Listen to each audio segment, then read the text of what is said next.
Did you know that 3 years before Jack the Ripper became the world's most infamous serial killer, an even more brutal murderer was terrorizing Austin, Texas? While the Ripper killed 5 victims in London, this unknown predator claimed 8 lives in a killing spree so savage that newspapers refused to print the full details. His identity was never discovered. Some believe he sailed to London and became Jack the Ripper himself. This is the true story of the Servant Girl Annihilator, the serial killer history almost forgot. Picture Austin, Texas in 1884. A city of barely 15,000 people desperately trying to transform from a dusty frontier town into a sophisticated state capital. The University of Texas had just opened. A massive new Capitol building was rising downtown. Electric streetlights were being installed. Austin was on the verge of greatness. But in the shadows of those grand homes, servant girls, mostly black women who had been enslaved just 20 years earlier, cooked and cleaned for the city's elite.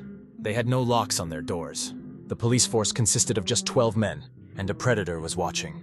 December 30th, 1884, the first victim, Mollie Smith, 25 years old, worked as a cook for a wealthy family on 6th Street. In the dead of night, someone entered her small cabin behind her employer's house. She was struck with an axe, dragged from her bed into the frozen yard, and sexually mutilated with an iron rod. Her partner Walter Spencer was found barely alive, his skull fractured. The Austin newspaper buried the story. Mollie was black after all. Police assumed it was a domestic dispute or a random act of violence. Case closed, except it wasn't closed, not even close. 2 Swedish immigrant women, Clara Strand and Christine Martinson, were attacked in their beds with the same brutal method. Axe blows to the head, dragged outside, assaulted. They survived, barely.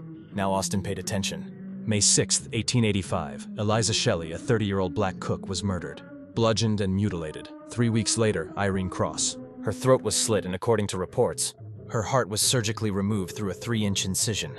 This wasn't rage. This was something calculated, almost medical. The city descended into panic. Women refused to sleep alone. Families stood guard all night. The mayor hired Pinkerton detectives from New York. Citizens formed armed vigilante patrols. September 28th, Gracie Vance and her boyfriend Orange Washington were both killed. Now he was targeting couples, becoming bolder, more unpredictable. Something truly bizarre emerged from the investigations. Not a single dog barked during any of the attacks.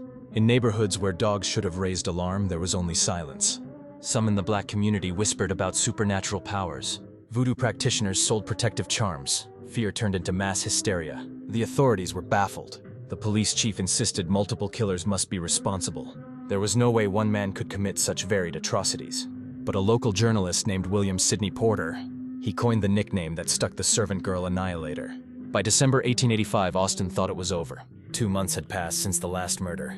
The patrols were winding down. Maybe the killer had moved on. Susan Hancock, wife of a prominent attorney, was murdered in her own backyard. The same night, Eula Phillips met the same fate across town. Both were wealthy white women in respectable neighborhoods. Austin erupted in chaos. If he could reach the elite, no one was safe. So who was he? Over 135 years later, we still don't know for certain.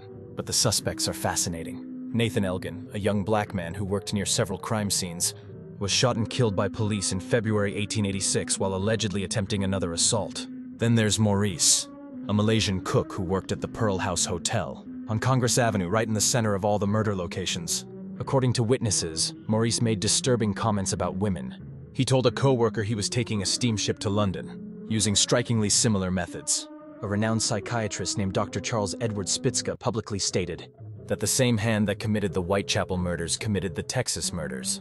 Think about the similarities. Both targeted vulnerable women. Both used sharp weapons with surgical precision. Both removed organs. Both operated under cover of darkness. Both taunted authorities with their audacity. Both stopped suddenly without explanation. No ship manifest, no immigration records. The Servant Girl Annihilator killed at least 8 people, possibly more. He was never caught, never identified, never brought to justice. Their names should be remembered. He used multiple weapons. He demonstrated both rage and surgical precision. He operated in a time before fingerprinting, before blood typing, before criminal profiling, before the term serial killer even existed. Austin wanted to forget.